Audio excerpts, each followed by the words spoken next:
Hello, everybody. I'm Dr. K.K. Agarwal, your host today, and this session is going to be taken by me. Currently, the president of CIMAO and chief editor of MedTalks. Greeting from MedTalks. And we are talking about a general practitioner's practice post lockdown. We know Corona is going to stay, COVID diseases are going to stay. How long? We don't know. At least for this year, we need to take precaution. And this COVID has given us an opportunity to think. Remember, every adversity is an opportunity. It has given us the purpose of our life, why I have become a doctor. And this is the time of a lockdown to build up systems which are safer, resilient, and adaptable. That's my purpose of life.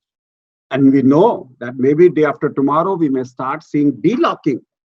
We will have three zones, the red, green, and orange. And you can also see with your Arogya Setu app, whether you are in a green zone or a red zone. And if you are in a red zone, you know that your practice is going to be more challenging with that. So we need to start a new way of our practice. And this new way is one word, and that is physical distancing. I don't call them as social distancing, but I say physical distancing because emotional distancing has to stay. So this physical distancing is challenging. Wearing a mask, I've been doing it. Wearing a hat cap, I've been doing it. Wearing a shoe cover, I've been doing it when I'm entering into an ICU area. Wearing an apron, all my life I've been doing it. Wearing a OT dress, I've been doing it. But social distancing is something which has never been taught to me. I've always been told to touch the hand of a person. Munna Bhai MBBS told us the importance of Jadoo ki Jhappi. And then Ayurveda, they only practice with social touch. How do I maintain my social distancing? But that's going to be the future. And when we are building designs, we should be evidence-based designs. When I say building design means, how do I set up my clinic? I need to reduce overcrowding. How do I do it? That means I cannot allow number of people sitting in my clinic. Only one patient with one relation and one more patient, all other wait outside the clinic in their car or in their vehicle. If they have come in an auto, they will sit in the auto, and when their number comes, a call will go to them and then they enter inside. When they enter inside, they need a temperature, a digital temperature. We do a thermal temperature. If they don't have a temperature, they need to sign a undertaking that they don't have fever, cough, this, and this. And if they have fever and cough, they will have to go back to their house and come for a teleconsultation. And then we decide whether we need a physical consultation with them. So they need to come on a teleconsultation appointment system, and we need to have minimum people in our clinic. And then we need to have a triage. That means as soon as they come, we screen them, and if there are chances of COVID, we refer them. As on today, COVID patients are only to be seen by COVID hospitals. And if I am in the first floor and there is a lift, I tell them to walk upstairs as far as possible. If they can't, then they come in a lift when they're alone. They don't share lifts with others, because if they turn out to be a COVID positive, they will end up into a problem. We need to use doors which have a sensors if it is possible. That means automatically doors open and door closes. We need to have wash basins with Jugadu where they are sensor based, and when you touch, and when you do, you don't have to touch, automatically water comes and the soap comes. You need to have sensor based flush systems in the toilets and urinals, specifically if patients are using a toilet. And you need to have enough hand wash and sanitizers in the clinic area. In fact, the patient enters, he has to wash his hands. So you need to provide that. He may end up without a glove, give them a glove. He may end up without a mask, give him a mask. Bill it, nobody bothers about it. But you cannot allow a patient to come inside without a glove, without a mask, and without a shoe cover. Give it to them. I don't have an AII rooms. Now, if in your clinic, you can have a Jugadu airborne infection rooms, nothing like it. How do I do it? I use a air purifier in my clinic and with a CDR of more than 10 exchanges per hour. In that particular situation, my chances of cross infection reduces. So in a clinic, I make it a Jugadu AII room. In a clinic, if I don't have an N95 mask, I wear two surgical masks. And if I use a simple two surgical mask and still I feel patient is coughing, coughing and coughing, I take these three rubber bands and I use the middle rubber band like this and I make this surgical mask into a airtight surgical mask so that my chances of cross infection coming from any side becomes low. So everything Jugadu I need to do. I will switch off my AC. I'll open up my windows. And if I have a ventilation in my room, I'll try to make it with that. If I have an exhaust fan, I will use a filtration on both the sides. In and out, I'll use a 0.3 HEPA filter there. So wherever possible, I'll try to Jugadu make my clinic safe.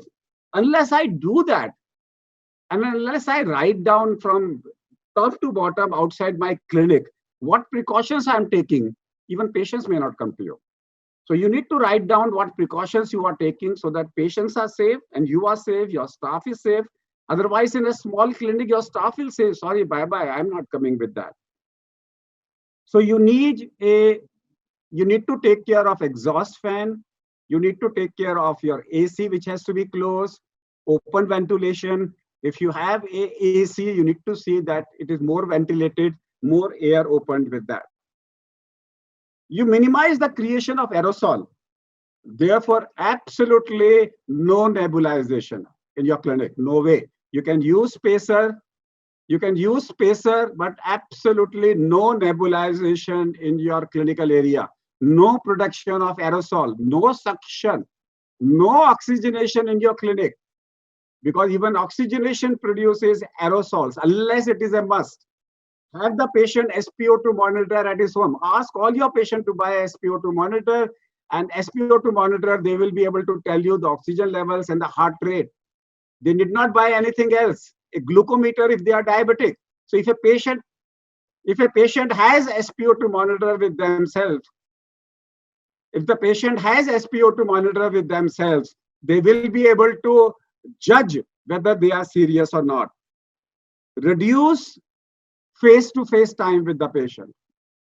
Normally we say up to half an hour is safe, but as early as possible. If you are doing a surgery, 30 minutes. If you're doing a consultation, maximum 5 minutes. Start a new business.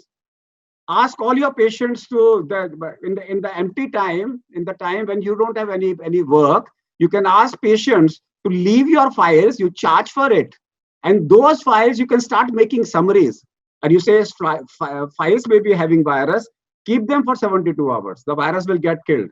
After 72 hours, make a file, charge for it, and give it to the patient. No patient is going to come tomorrow with their files on. They have to bring a summary. And that summary can be a big new opportunity for young doctors to cover up their loss, because their number of patients are going to go down with that. So, and then spend as less time with the patient as possible. Do as much as possible consultations on phone, on WhatsApp, on whatever media where you can maintain confidentiality for that.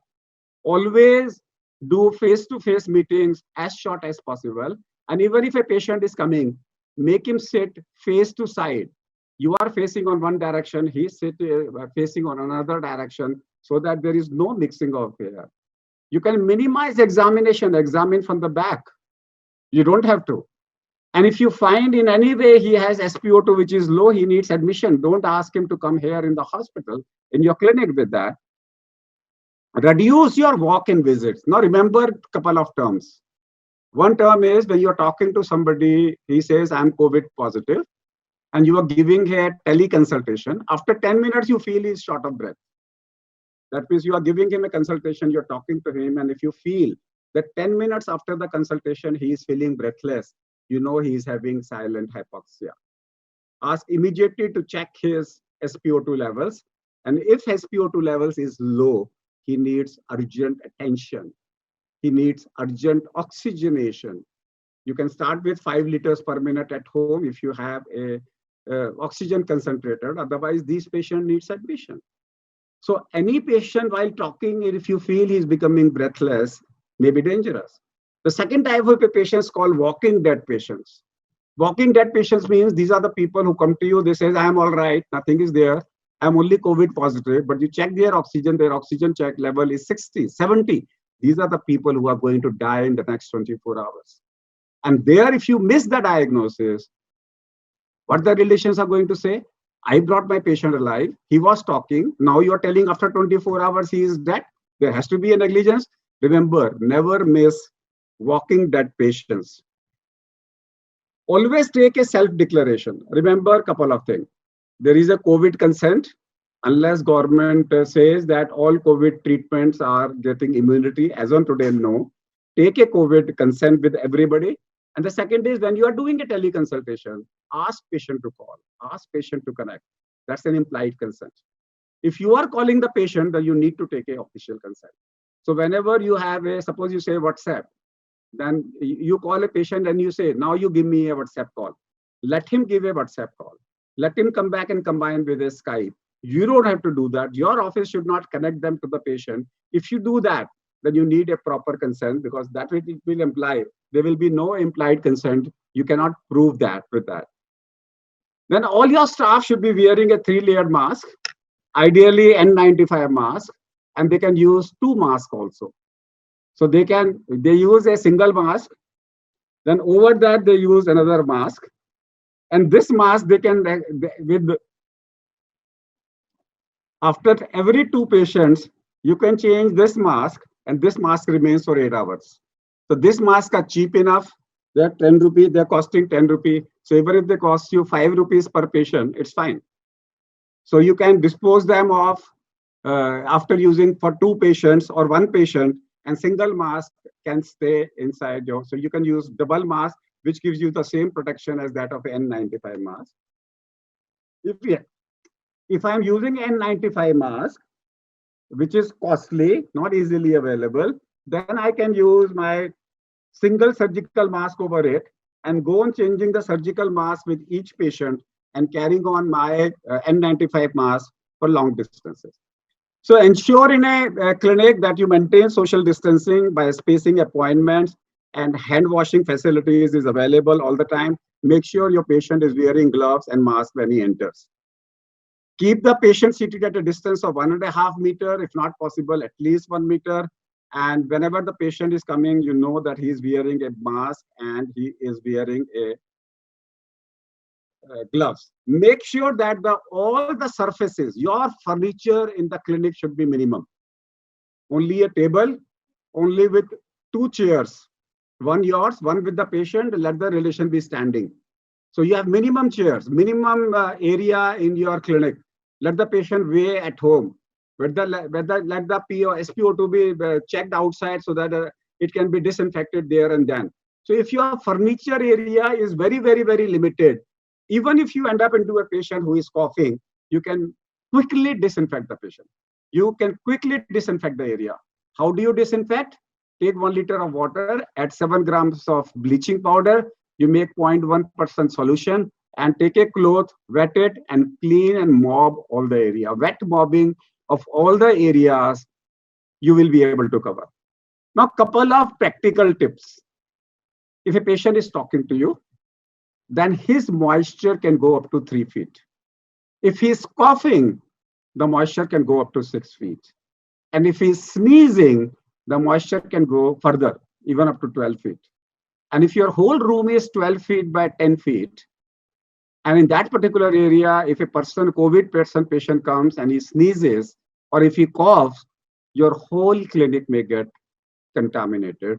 In that particular case, the only answer is you need to close your clinic for 2 hours, fumigate that area. There are sachets available in the market, which are hydrogen oxide, and there are chlorine dioxide. Chlorine dioxide is available as a sachet.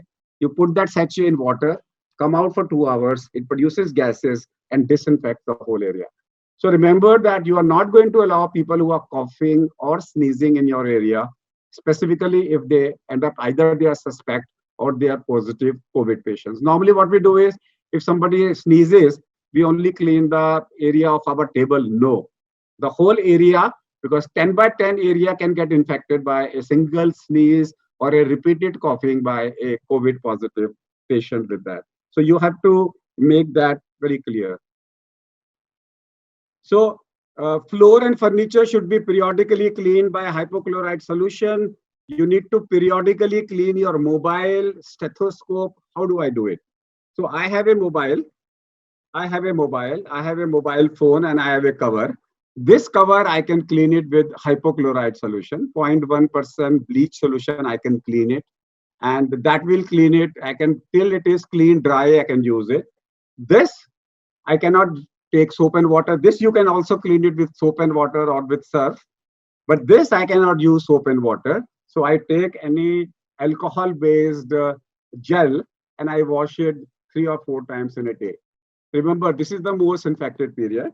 And second thing is my stethoscope, BP instruments, SpO2 monitor, my torch. So I will never use torches now. We will use the instrument here. And we will ask the people to buy SpO2 monitor. When you ask them to buy a glucometer, we ask every patient to buy a weighing machine, buy a glucometer, and buy a pulse oximeter, which will give you oximetry as well as the pulse, which is fine. They can check the blood pressure at home. And once you have seen them, you say for the next 6 months, come on a teleconsultation, you can charge for it. Now, Government of India has allowed you to charge money for a teleconsultation. So therefore, teleconsultation is a reality now. You can charge for it and you can decide your own charges, how much you are going to charge. Is it going to be minutes based? Is it going to be first meeting, second meeting, third meeting? That's between you. The government has only said appropriate charges. And normally they have also said whatever is your practice, you can charge the same amount of money. There are a few questions, if there are. There are a few questions which have come. I'll try to take it up. So Dr. Vikram Singh is asking about hypothyroidism. Yes, if you have hypothyroidism, make sure that you can treat them, hypothyroidism, with the values of T3, T4, TSH. You can treat them with very clearly with telemedicine with that. Dr. Naresh Mahajan, before the lockdown and COVID-19, I was having solo pediatric and general dispensing practice in a Delhi slum area with walk-in poor patients. What would suggest about how to go about practicing now after the lockdown is over? What basic precautions I have to take? I'm 65-year-old having hypertension. Definitely, you are 60 plus. I will request you to either take extreme degree of precautions or to hold on. You can take 1, 2, or 3 months sabbatical, because going in a highly dense area where the chances of infections are very high. First of all is you download your Arogya Setu app. I check 3 times a day. I know today in my 1 kilometer vicinity area, there are 3 COVID positive patients. When I know, then you are practicing, suppose you are practicing in a slum area, you go back to Arogya Setu and check how many patients are there in that vicinity. If you find in that vicinity there are 5 patients, you know that you are at risk. The reason being, 5 means multiplied by 50, there are 250 asymptomatic patients. For every 1 positive, there may be 250 asymptomatic patients. So in my area, which is near Shahpur Jat, I know this is a very densely populated area. If 3 are positive, I expect there may be 150 patients who are asymptomatically positive. I need to be careful. If I know to go to a shop, I need to be careful. So at the age of 65, I would like to say, take it easy. Hire a junior doctor who can continue with your practice. Give him a share. Make a junior to him. And for any difficulty, he can ask you on phone. But at this moment, I'm worried about you, because practicing in a red zone, in a high-risk area, is not easy with that. Sweta Datia, Dr. Agarwal, I wanted to thank you. Please, yes, thank you very much. Sir, what about the home visits? Sir, what about home visits? Yes, avoid home visits, because when you go to the home, you will find 10 people coming across and talking to you. Yes, if you go to the home visit, make sure you maintain social distance. Tell them that I will come, nobody will come to receive me. I'll directly come inside and see the patient and go back. And make sure everybody at that home at that particular moment is wearing gloves and mask. There are no guidelines for gloves, but I insist that ask them to wear gloves and a shoe cover also. Which PP is the best? For a simple practice, we need to use a N95 mask, gloves, shoe cover, and head cover. And it's very difficult to practice with the complete dress because you are not doing any aerosol practice. You can go and change. You come back to the clinic, buy a OT dresses, wear OT dresses, and then start practicing with that. How long a N95 mask can be used? I'm using, if you're using this N95 mask, wear a surgical mask over it. And All India Institute has a protocol that they give you that you can take this N95 mask at home, keep it for 3 days, don't use it, and then do a, and according to me, you can iron it out and can start using it. So if you can have, unless you are dealing with positive cases, in a non-COVID era, you can have your own jugadu ways of using the N95 mask with that. How do you receive your fee, a banknote from suspicious COVID patient? Paytm, whatever it is. Charge money from Paytm is not an emergency. Telemedicine is never an emergency. For an emergency, he will always go to a hospital. The person cannot say, come on telemedicine, I am in an emergency.